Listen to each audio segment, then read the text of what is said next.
droit de faire du Gabon ce que nous sommes en train de faire. Mesdames et messieurs, détrompez-vous, nous ne sommes pas à l'intérieur du pays, nous sommes bel et bien à Libreville, et notamment dans le 2e arrondissement et plus précisément au quartier Avea. Et je vais donc demander à notre ami Edgar Zé, qui assure les cadres de cette émission, de venir vers moi. Parce que j'aimerais que les uns et les autres comprennent qu'effectivement, les conditions de vie des Gabonais qui sont difficiles. Je ne suis pas dans un bureau de la présidence, je ne suis pas dans une douche d'une maison de la Sablière, mais je suis dans une douche du quartier Avea. Ici, on va le remarquer, Edgar, les Gabonais prennent leur douche. Vous pouvez imaginer, à partir de ce que vous voyez comme image, pour comprendre la difficulté qui est la leur. En regardant cette maison, je présume qu'elle a été abandonnée parce qu'effectivement, ces derniers se sont déjà cassés la tête pour pouvoir sortir de terre 4 murs et au fil des temps, avec l'érosion, avec le manque de moyens qui les a amenés à ne pas pouvoir l'entretenir, ils ont dû abandonner cette maison pour certainement se réfugier chez les parents. Et tout à l'heure, lorsque nous sommes arrivés, M. Biko, nous avons constaté que des jeunes étaient en train de jouer dans cette boue. Ces eaux sont orchestrées pas par la pluie, pas qu'il y a comment dire ça, il y a une fuite d'eau quelque part, mais il y a que ces eaux dans lesquelles les enfants jouent proviennent de la douche. Est-ce qu'au niveau de l'autre côté là où vous connaissez, on peut imaginer les enfants jouer dans de telles conditions? Pourquoi ces enfants jouent dans ces conditions? Peut-être parce qu'il n'y a pas d'espace de jeu, il n'y a pas d'air de jeu. On imagine qu'ils le savent, parce que, bon, ils n'ont pas pour habitude de rentrer dans les Mapan.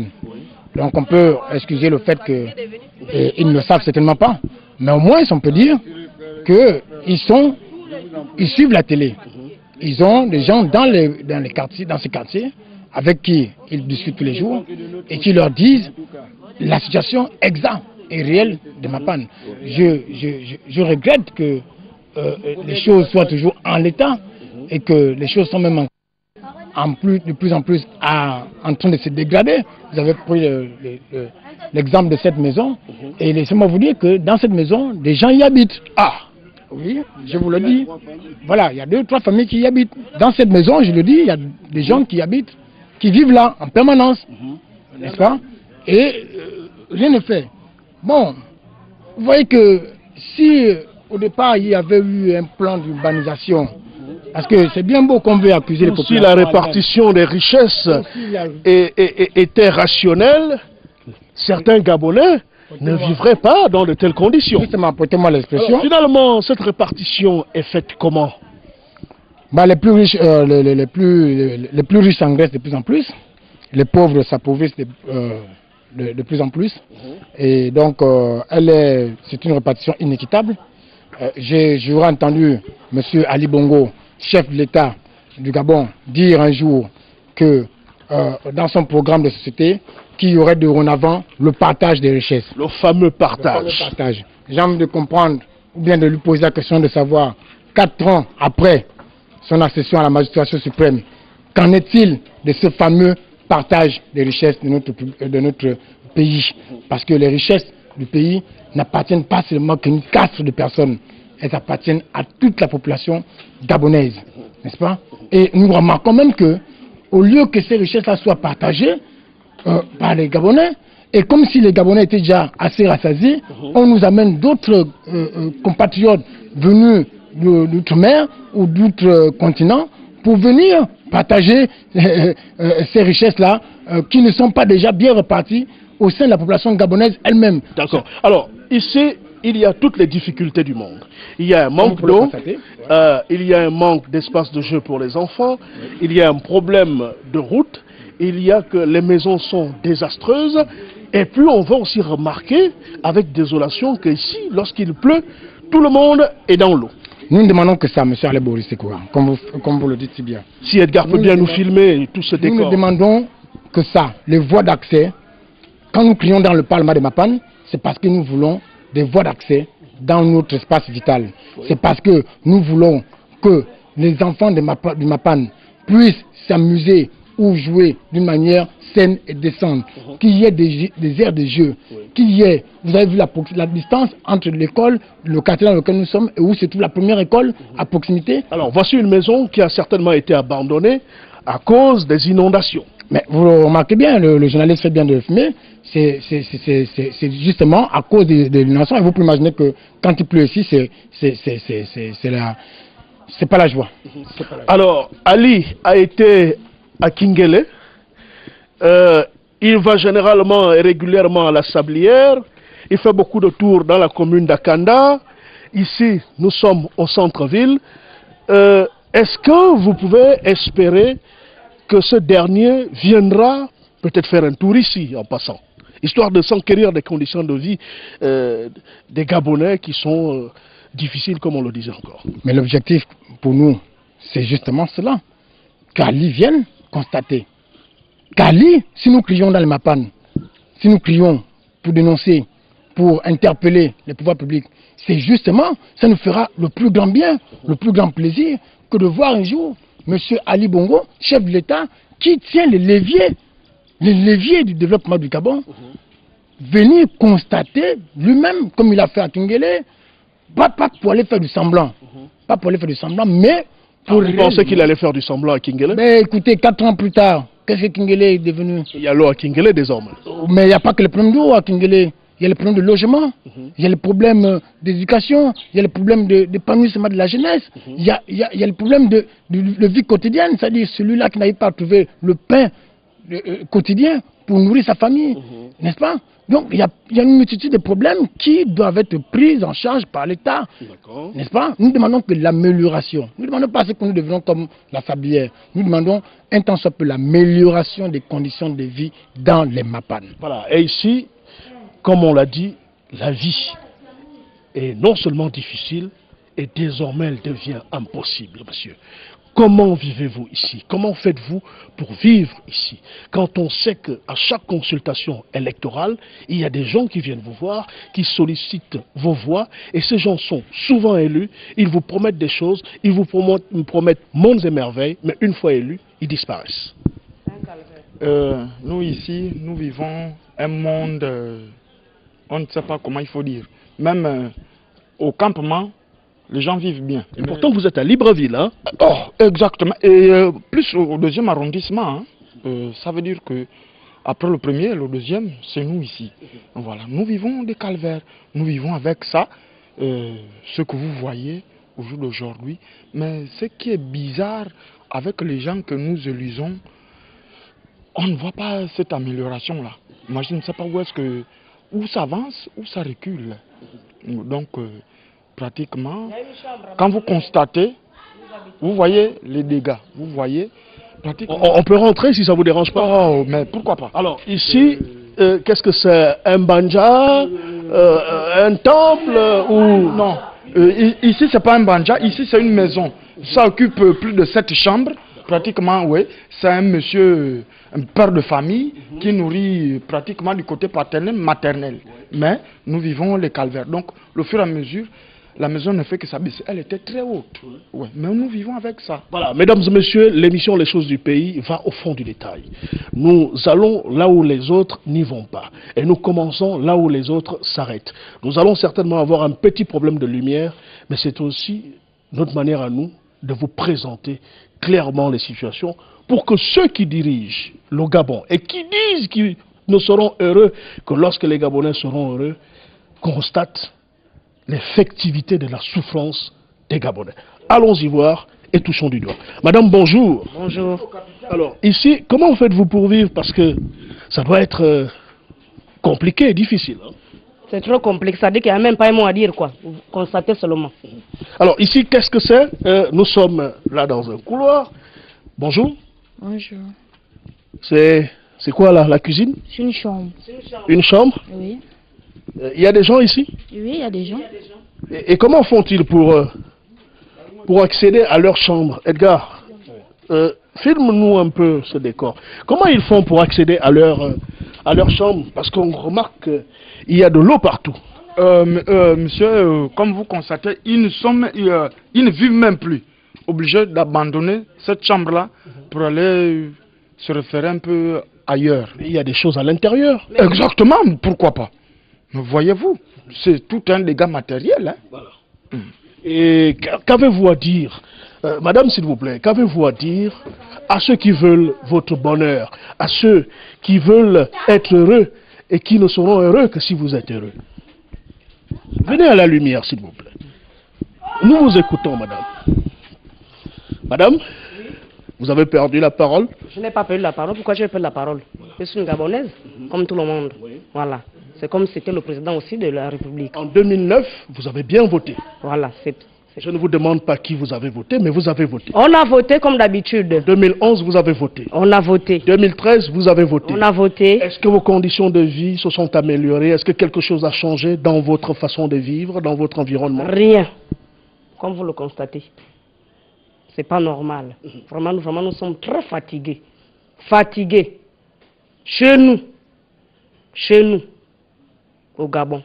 Yali vous regarde en ce moment. Oui, Yali nous regarde. Il faut qu'il regarde bien. Il va peut-être déterminer aussi même le quartier.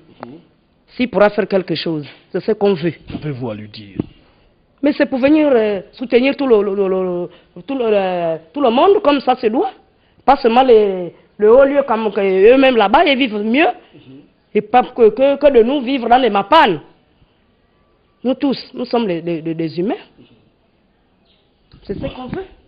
Alors, monsieur le président du Parlement de Mapan, dommage, le chien il est dépassé de la situation, Edgar. Le chien est dépassé de la situation. Et à côté, il y a de quoi manger, quelqu'un qui va rentrer bientôt dans la vente. Bon. Oui.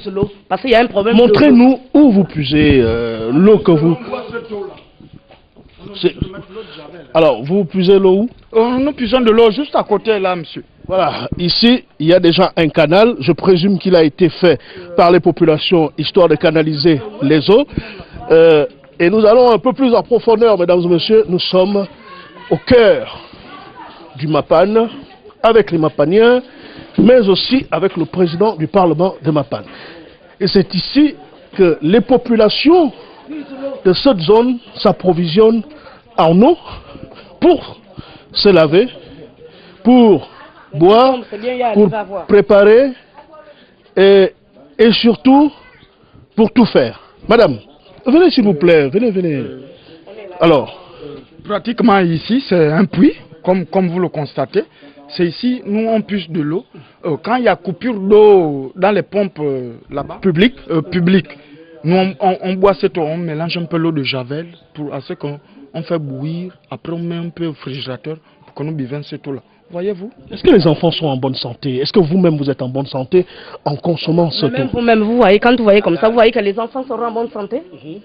Est-ce que vous-même voyez là que les enfants seront en bonne santé en prenant cette eau-là? Lorsqu'ils sont venus vous voir ou lorsqu'ils viennent souvent vous voir, est-ce que vous les amenez ici pour leur dire c'est ici que nous puisons l'eau que nous buvons? Quand on vote, quand il y a les élections, ça dit que les gens n'ont pas le temps de visiter par-ci. Voilà. Ils sont obligés seulement de nous donner des décorations. Voilà, il faut voter la main, parce que c'est la main que le président de la République a laissée, ainsi de suite, c'est comme ça. Donc, finalement, vous ne votez pas le projet, vous votez la main. Oh, mais vous-même, vous savez que la main, c'est quoi? C'est pas les 5 doigts. Voilà, c'est ça. Et les 5 doigts de la main doivent être unis. Mais c'est pas uni. Cette main est effectivement l'expression de ce qu'on nous présente dans les faits? Non, moi je ne vois pas ça. Moi je ne crois même plus en ça. Parce que ici il fallait que les 5 doigts se réunissent. Ça veut dire que nous devions être unis. Ça veut dire que même dans les faubourgs que nous vivons, nous devions vivre une vie un peu plus meilleure par rapport à la sablière ou bien autre chose, batterie 4 et ainsi de suite. Mais ce que nous vivons, c'est complètement la calvaire. Alors moi ce qui m'étonne et ce qui m'amuse, c'est que lorsque nos frères étrangers arrivent au Gabon, ils sont dans les meilleures conditions de vie, ils vivent peut-être même 10 fois, 15 fois, 10 000 fois mieux que les Gabonais, pendant que les Gabonais croupissent dans la misère. Comment l'expliquez-vous? Ce sont eux qui commandent le pays. On n'a pas encore attendu ça. Ça veut dire que ce sont les étrangers qui commandent. Les étrangers, peut-être qu'ils viennent avec des bons arguments, ou que nous n'en avons pas, mais pratiquement nous vivons de la même manière, hein, monsieur le journaliste. Ce sont eux qui commandent le Gabon, vous disiez tout à l'heure, madame. Ce sont eux qui commandent le Gabon. Aujourd'hui, on ne sait plus quoi faire hein, avec ça. Nous sommes chez nous, mais on n'arrive pas à vivre normal. Vous survivez alors? Mais oui, on est obligé de faire. Comme ça, on va faire comment? C'est comme ça. Alors, monsieur le président du Parlement de Mapan, comment peut-on expliquer que les Gabonais soient encore en train de vivre de la sorte quand on sait ce qu'il y a comme richesse dans notre pays? Comment l'expliquez-vous?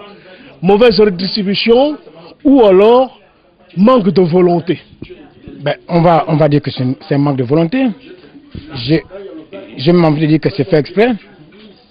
C'est fait exprès parce que pour une petite population comme la nôtre, et avec tout ce que nous avons comme richesse, savoir qu'il y a des Gabonais qui vivent comme ça, c'est assez inimaginable. À l'extérieur du pays, je veux bien qu'on montre l'image d'un Gabon qui prospère, qui se développe, qui gagne, n'est-ce pas, à l'extérieur du pays, mais que quand on vient sur les lieux, on constate, et ça je vous dis, c'est près de 70% de la population librevilloise, si ce n'est pour prendre que le cas de Libreville, qui vivent dans ces conditions. Près de 70% de la population. Vous pouvez imaginer ce instant, dans un pays riche comme le nôtre, voilà. Attention à ne pas tomber. Ici, nous sommes sur un pont émergent. Et les enfants passent là tous les jours. Vous voyez? C'est un pont émergent? Bah oui, puisque nous sommes à l'aide de l'émergence. On va appeler ça pont émergent. Nous sommes à l'aide de l'émergence. Bon, j'ai bien envie de croire qu'après votre passage, l'émergence pourra venir faire un pont digne de son nom dans ce quartier. Oui, mais les émergents ne peuvent pas être informés de vos conditions de vie dans le Mapan, dans la mesure où ils ne s'arrêtent qu'en route. Ils ne passent que par le bord de mer, le boulevard Triomphal. Encore qu'au boulevard Triomphal, c'est l'arbre qui cache la forêt. Derrière, il y a tout un autre monde. Je les invite dorénavant. Je les invite dorénavant, même s'il va falloir que je leur serve de guide, je les invite dorénavant à venir visiter, à venir regarder les conditions dans lesquelles les Gabonais vivent. Les réelles conditions dans lesquelles, pas les Gabonais d'Akanda, pas les Gabonais de la Sablière, pas les Gabonais de Battery 4, mais les Gabonais d'Aveya, d'Atminsos, de Kingele, d'Akebe, comment ils vivent. Il faut qu'ils apportent un tant soit peu le développement. C'est pour leur bien, je le dis encore bien, c'est pour leur bien. Parce que, attention à l'accumulation des colères, attention à l'accumulation des frustrations, attention à un certain nombre de dérapages qui peuvent survenir parce qu'il y aurait un ras-le-bol qui va arriver et que les gens vont dire, bon, soit tout le monde perd, soit tout le monde gagne. Parce que dans ce pays, tout le monde devrait bénéficier des richesses du pays. Alors, monsieur, vous disiez tout à l'heure qu'à cet endroit, il y avait une maison, et nous pouvons le remarquer parce que, à ce niveau, Edgar, on peut remarquer des grilles qui expliquent qu'il y avait des fenêtres, et théoriquement, là, nous sommes sur la toiture. Exactement, monsieur, comme vous le constatez. Typiquement, là, nous sommes déjà sur une toiture, alors que la maison était habitée. Voyez-vous comment la personne peut quitter et aller un peu même plus loin, vous allez voir. Tout le temps vide de l'eau. Plus que ça passé, c'est... Ouais. Alors, monsieur le président, ici, les populations cohabitent avec des reptiles. Ben, comme vous le constatez. L'État gabonais est-il faible à ce niveau en ce qui concerne l'amélioration effective des conditions de vie des Gabonais? Bon, l'État gabonais pêche à quel niveau? Parce qu'il ne faut pas aussi... il ne faut pas aussi jeter l'anathème trop sur l'État. L'État pêche beaucoup plus à quel niveau? C'est l'État qui a les moyens. Oui, au niveau de... C'est l'État qui a la politique. Qui a les moyens, qui a la politique, n'est-ce pas? Et cette politique, c'est la politique d'assainissement, n'est-ce pas? Mais il y a aussi que le civisme des Gabonais qui favorise certaines choses dans l'environnement immédiat, l'incivisme, voilà, oui. de ces populations. Il y a des femmes qui sont à la cuisine, Edgar. Oui, mais là, ils ont pu avoir de quoi manger pour aujourd'hui. Je crois qu'après ça, après ces repas, ils vont encore entrer dans un processus de combat, comme on dit dans le Mapan, pour pouvoir encore avoir de quoi manger demain matin. Et regardez, là, ils sont à la cuisine, et vous voyez, derrière, comment est-ce que la situation est dégradée. L'environnement est malsain. Regardez vous-même, les eaux usées, c'est direct. Donc nous sommes exposés à tout cela. Et là, nous avons une chambre qui a été entièrement abandonnée parce qu'elle est inondée. Pratiquement, cette chambre est abandonnée, ça fait de cela peut-être 8 mois. Ils sont sortis par la fenêtre? Non, ils ne sont pas sortis par la fenêtre, plus que ça doit prendre quand même de l'air, plus que le linge est humide. Tout est là-bas, dedans, c'est autre chose. Voilà. Alors, Monsieur le Président, on va le dire aussi, hein, c'est vrai, vous le disiez encore, on ne va pas tout rejeter sur l'État. Il y a l'incivisme des populations, mais on dit aussi souvent, ne demande pas ce que ton pays peut faire pour toi, pose-toi la question de savoir ce que tu peux faire pour ton pays. Qu'est-ce que vous prenez comme disposition, comme résolution dans le Mapan afin de sortir de cette situation ou alors d'aider l'État à vous sortir de ces conditions? C'est justement pourquoi le Parlement de Mapan a été créé en 2006, n'est-ce pas, par un groupe de jeunes Gabonais qui vivent dans les Mapan, qui sont nés dans les Mapan et qui y vivent toujours. C'est justement pour déjà interpeller, dénoncer, faire voir à l'État les réelles conditions dans lesquelles les Gabonais vivent, n'est-ce pas, afin qu'un temps soit peu, ils apportent le développement. Mais nous regrettons un peu le mutisme, sinon le laxisme de l'État, quel qu'il soit, hein, c'est pas seulement, ça n'a rien à voir avec les personnes, ça n'a rien à voir avec M. Ali Bongo, ça n'a rien à voir, à l'époque nous le disions déjà, je vous parle de 2006, n'est-ce pas, nous le disions déjà à l'époque du père, n'est-ce pas, M. Feu Omar Bongo, nous le disons encore aujourd'hui avec Ali Bongo, M. Ali Bongo, demain, quelqu'un d'autre sera là, nous allons continuer ce combat-là. Mais j'appelle aussi à la prise de conscience des Mapaniens et Mapaniennes que il va falloir peut-être un temps soit peu que nous nous organisions mieux afin de réclamer nos droits. C'est pourquoi justement... La meilleure façon de vous organiser, de bien vous organiser, c'est de sanctionner dans les bureaux de vote. Oui, il y a sanctionner dans les bureaux de vote. Il y a sanctionner dans les bureaux de vote. Il y a aussi des possibilités que la Constitution nous offre, n'est-ce pas? La Constitution nous offre pour réclamer nos droits, tels que des marches pacifiques, tels que des sittings, n'est-ce pas? Parce que si nous ne le faisons pas, je vous ai dit tout à l'heure que j'ai loué le courage des populations de venir voir qui sont descendus dans la rue pour dénoncer, qui ont barré, qui ont mis des barricades pour dénoncer. Et si vous voyez, peut-être à venir voir, il y a il y a désormais l'eau à venir voir. Bah vrai, vous voyez. Donc, le pouvoir a envie de nous faire croire qu'ils ne comprennent que le langage de la force. Voilà. Ici, nous pouvons constater toutes ces maisons qui ont été abandonnées à cause des inondations. Oui. Et là, il n'y a même plus besoin de se poser la question de savoir, dans ces maisons, dans cette maison principalement, il y a certainement des enfants. Ces enfants jouent où? Ces enfants font comment pour aller à l'école, surtout lorsqu'il y a eu une pluie? On peut déjà imaginer la profondeur de ces eaux. Ça veut dire que les populations sont en danger. Monsieur le Président, Edgar, si on peut filmer le passage des populations, et on ne peut pas passer tous les deux au même moment, nous allons donc passer en vous privant de nos commentaires.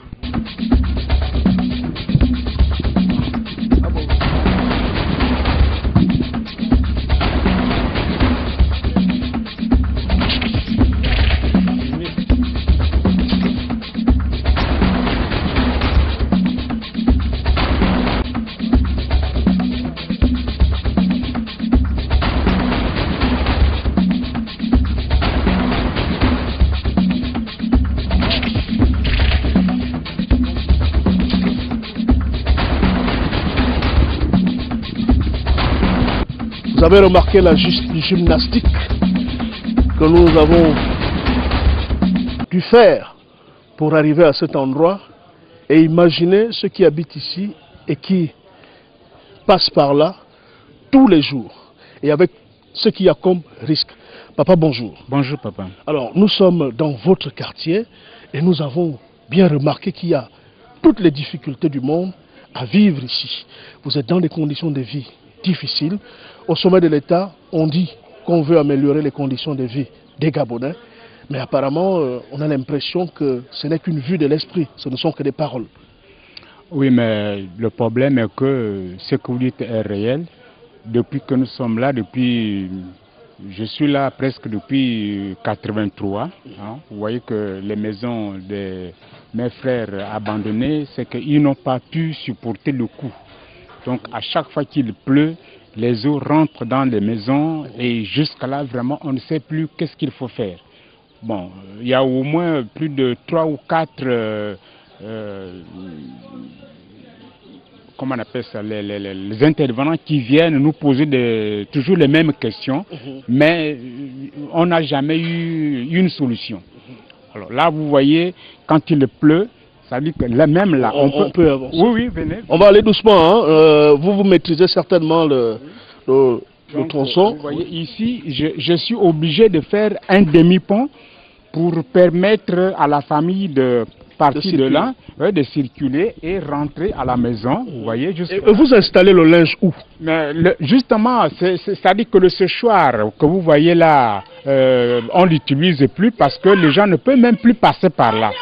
Bon, pour passer là, en tout cas, ce n'est pas facile. Et on est obligé, je suis obligé de mettre un séchoir derrière là-bas, si vous voulez en tout cas venir avec moi pour que vous voyez un peu toute la situation. Voilà, mesdames et messieurs, vous pouvez le faire avec nous, c'est pas souvent évident.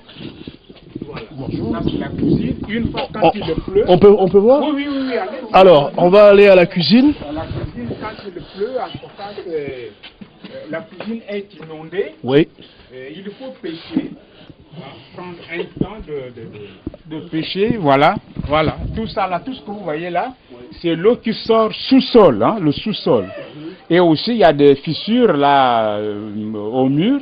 Quand l'eau monte, vous allez voir par le derrière, et l'eau circule de ce sens, et après, la moitié rentre aussi ici, et ce qui permet à ce que vraiment nous sommes mal à l'aise ici. Et on comprend pourquoi vous pouvez préparer au feu de bois, parce qu'à chaque fois qu'il y a des inondations, vos gazinières, vos congélateurs, vos frigidaires... Tout est gaspillé, ça dit que même là je n'ai plus de congélateur, je n'ai même plus de gazinières parce que tout est déjà gaspillé. Je ne peux pas en tout cas prendre au moins 2 ou 3 mois sans que je dépense pour payer les choses au bois. Alors papa, est-ce que tu espères que... Parce qu'on dit toujours... Seul le désespoir tue, l'espoir fait vivre. Est-ce que tu espères que ceux qui dirigent le pays, après avoir regardé cette émission, parce qu'ils la regardent parfois, vont penser à vous en ce qui concerne l'amélioration des conditions de vie des Gabonais qui vivent ici? Il y a toujours des promesses, mais qui n'a jamais eu de réalité. Les promesses sont là. Si vous regardez sur le mur là, il y a des numéros, hein, que les gens viennent prendre les numéros, juste pour nous faire foi que demain ou après-demain,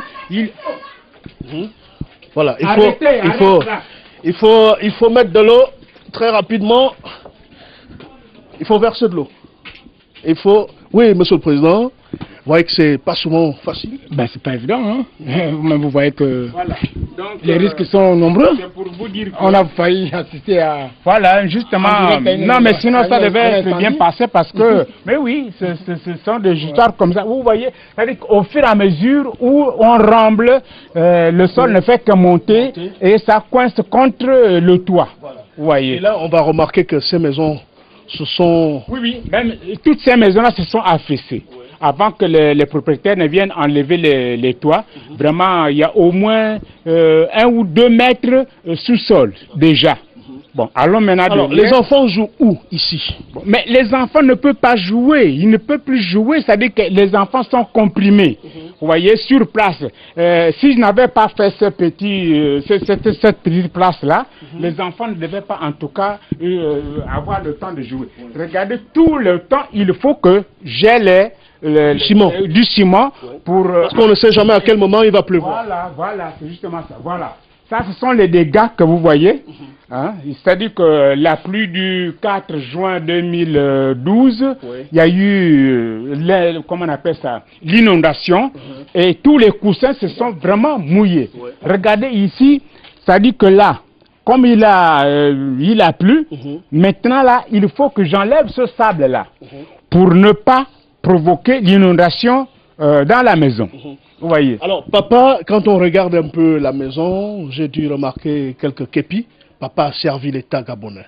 Absolument. Papa est certainement déjà en retraite. Je suis retraité depuis 2001. D'accord. Et jusque-là, en tout cas, même les revendications d'un militaire retraité, jusque-là, ne voient pas le temps. Alors, est-ce qu'on a payé les services rendus de papa? Le service rendu a été refusé. Pourquoi? Pour les raisons inconnues. Alors que pour nous, les militaires retraités, je pense bien que c'est un droit. C'est un droit pour nous de revendiquer nos droits. Mais jusqu'à aujourd'hui, les revendications ne voient jamais le jour.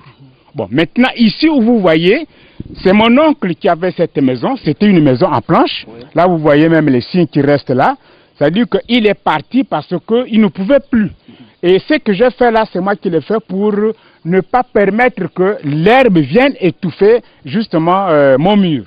Bon, à temps retraité, la petite pension qu'on me donne ne suffit pas. Et jusque-là, l'État ne prend pas soin des militaires retraités. Et là, les enfants sont comprimés, ils ne peuvent pas jouer. Alors moi, je ne comprends pas parce que Ali Bongo Ondimba, c'est quelqu'un qui tient à cœur tout ce qui est habillé, je veux dire les militaires, tous les corps. Il a été ministre de la Défense, aujourd'hui il est président de la République. Et puisqu'il vous tient à cœur, parce qu'il compte énormément sur vous, il est bien convaincu du travail que vous faites, comment n'arrive-t-il pas justement à régler ce problème?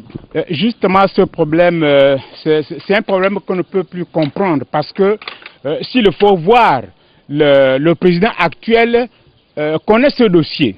Mais jusque-là, il ne prend pas à cœur. Bon, je ne sais pas si c'est lui qui ne prend pas à cœur ou c'est son entourage qui ne veut pas mettre en application les décisions que le président prend. Peut-être qu'il n'est pas au courant que les services rendus ne vous sont pas encore payés, vous les militaires retraités. Mais sinon, il y a toujours des démarches que nous faisons. C'est-à-dire qu'à un moment, je ne sais pas si vous avez suivi, à un moment, il y a eu un problème de grève sur la route où les militaires retraités, quelques-uns même, ont fait la prison parce qu'ils ont détruit le matériel de l'État et quelques-uns sont en prison. Bon, je ne sais pas si vraiment ils sont déjà partis de la prison.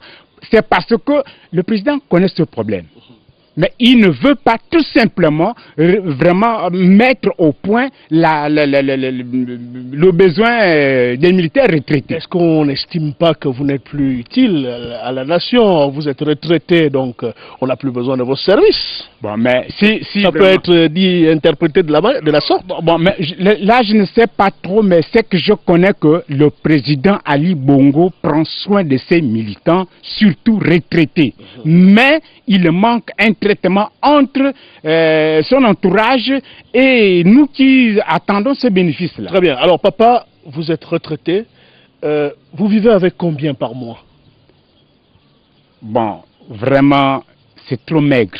180 000 francs. 180 000 francs, et ces 180 000 francs servent à payer l'électricité, parce que vous n'avez pas d'eau ici, servent à payer l'école des enfants qui vont encore à l'école, servent à acheter à manger, servent à acheter les médicaments aux enfants qui peuvent être malades, et même parfois vous-même si vous avez un petit malaise, mais ces 180 000 servent aussi à faire des travaux de manière régulière, parce que à chaque fois qu'il y a un peu d'eau qui tombe du ciel, vous vous inondez. Mais justement, c'est ça.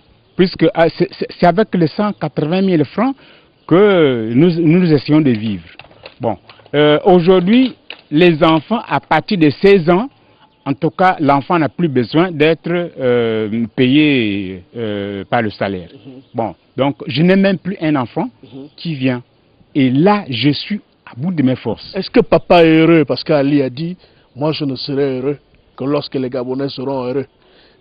Est-ce que les Gabonais sont heureux pour savoir si Ali est heureux? Mais je ne sais pas. Moi, personnellement, je ne suis pas heureux parce que ce que le président a dit aux autres, peut-être les autres sont heureux. Mais moi, je ne suis pas heureux. Donc, vous voyez qu'aujourd'hui, dans cet état, même, par exemple, quand on demande d'aller voter, quel est vraiment le courage d'aller vite voter un candidat qui peut faire quelque chose? Jusqu'aujourd'hui, il n'y a rien. Voilà. Jusqu'aujourd'hui, il n'y a rien et depuis longtemps, il n'y a jamais rien eu. La preuve en est que les Gabonais continuent à croupir dans la misère malgré les richesses que l'on retrouve dans notre sous-sol, malgré la richesse de notre pays. Et nous pouvons dire que le Gabonais est effectivement loin d'être heureux. Monsieur le Président, nous tirons vers la fin de notre émission. Qu'avez-vous à dire en termes de conclusion? Je suis sûr que les pouvoirs publics vont suivre cette émission, qui n'est pas la dernière ni la première, et que des choses peuvent être faites à la suite de cette diffusion, parce que c'est notre vœu le plus ardent, et j'ai envie de dire que c'est notre vœu le plus cher pour l'année 2014. Ali Bongo, s'il doit recevoir les vœux du président de Mapan que je suis, comme le font les autres actuellement, moi je lui dirais tout simplement que les Mapaniens ont besoin d'être heureux et qu'ils regardent vraiment d'une manière active et passionnée un tant soit peu du côté des Mapan. Et aux Mapaniens eux-mêmes, j'appelle à une grande réflexion, à un nouveau départ de ce mouvement qui est là pour leur cause, qui est là pour eux, qui existe parce qu'il faut apporter, interpeller les pouvoirs publics à améliorer leurs conditions de vie. C'est pourquoi je leur appelle à une assemblée générale de réorganisation et de restructuration du mouvement Parlement des Mapan, qui va devenir mouvement Parlement populaire des Mapan au courant mois de septembre. La date sera connue d'ici là. Nous allons communiquer sur la date. Mais mois de mars, nous allons avoir une grande assemblée générale du mouvement populaire Parlement des Mapan. Alors, papa, en 30 secondes, votre conclusion. Bien, mais ma conclusion, c'est que j'attire l'attention du président de la République, qu'il prenne soin surtout des militaires retraités. Et même là, nous sommes en train de nous préparer. D'ici fin janvier, s'il n'y a rien, en tout cas, entre février et mars, nous nous retrouverons dans la rue. C'est pour vite lui faire comprendre que nous sommes les hommes qui ont crapailloté, en tout cas toutes les journées, sous les pluies, et jusque-là, on ne gagne rien. Donc nous voulons à ce que le président prenne soin, même, surtout qu'il regarde sur l'indice. Si vraiment les revendications que nous lui faisons, il ne veut pas répondre à cela, mais qu'il regarde sur l'indice de chaque militaire retraité. Ça nous ferait du bien. Mesdames et messieurs, nous étions dans les profondeurs du Mapan. Dans ce Mapan, on y retrouve des Gabonais. Et quand on parle de Gabonais, je fais allusion à ces personnes qui, à chaque élection, se mobilisent comme un seul homme pour vous donner leur caution. Et tout ce qu'ils attendent en retour de vous, c'est l'amélioration de leurs conditions de vie. Et depuis que vous êtes là, rien n'a bougé, rien n'a changé. J'ose espérer qu'il n'est jamais trop tard pour bien faire. Vous avez encore et peut-être un peu de temps pour rectifier le tir, parce que en 2016, vous aurez bel et bien besoin de ces Gabonais qui vivent dans des conditions difficiles. C'était l'émission de proximité, l'émission du peuple pour le peuple et par le peuple, les choses du pays. Au revoir et à très bientôt. Il fait chaud dans le Mapan. Il ne nous a pas donné le droit de faire du Gabon ce que nous sommes en train de faire.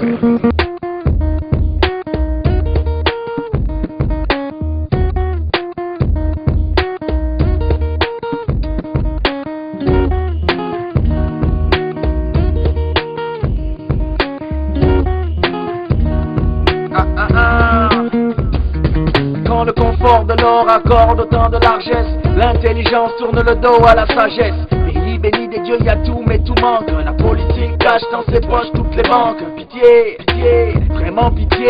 Pays maudits par l'action des politiciens. Toreri, mort pour la France, tout ça pour rien. Docteur Schweitzer disait lui-même soigner les chiens. On meurt de faim là où la nourriture abonde. Eldorado déclaré à travers les ondes. 1960, où est mon indépendante? Voilà 50 saisons sèches que le peuple chante. C'est le vert, c'est le jaune, c'est le bleu qu'on malmène. Des larmes et des larmes d'alarme me viennent. Au ciel je me plains de l'eau inonde mes yeux. Regarde ce qu'ils ont fait, bon Dieu.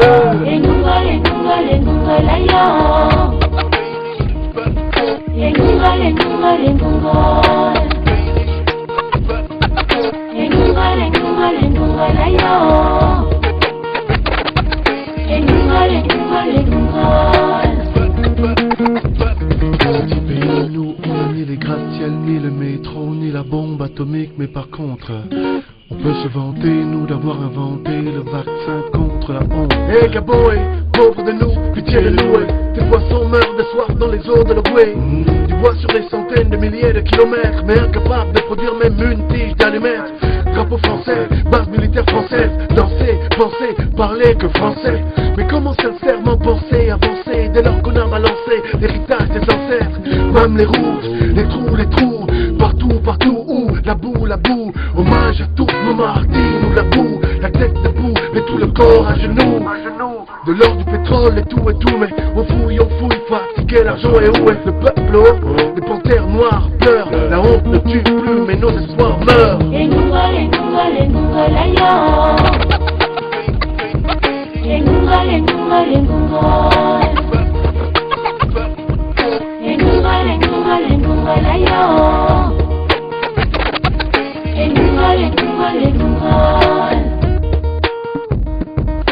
Dieu ne nous a pas donné le droit de faire du Gabon ce que nous sommes en train de faire. 30 ans que le pétrole génère des milliards de francs et le pays est dans ce même état de sous-développement. L'amour que je porte à cette patrie qui est la mienne me pousse à verbaliser en live des systèmes apaniens. Depuis toujours, les mêmes vols, les mêmes jets, les mêmes faux opposants qui retournent leur veste, les mêmes têtes. En accord avec ces gens de l'Ouest qui financent des guerres avec le peu d'argent qui reste et au résultat, des Gabonais vivent dans la précarité, cherchent le réconfort à l'église qui cache la vérité, cherchent la richesse mais on lui demande le sacrifice, l'orifice ou encore vendre son âme au triptyque. Pitié, hein. On a privatisé la terre de nos pères, pitié. On a ignoré la langue de nos mères, pitié. On a renié la culture de nos aïeux.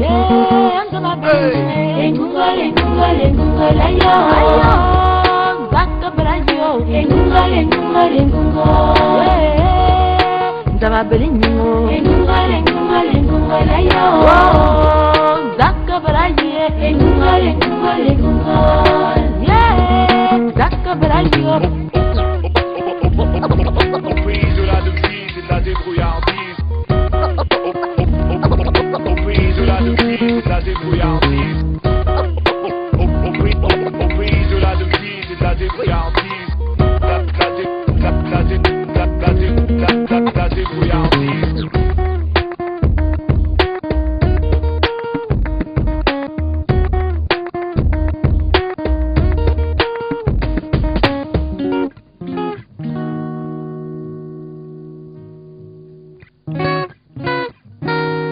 Ne nous a pas donné le droit de faire du Gabon ce que nous sommes en train de faire.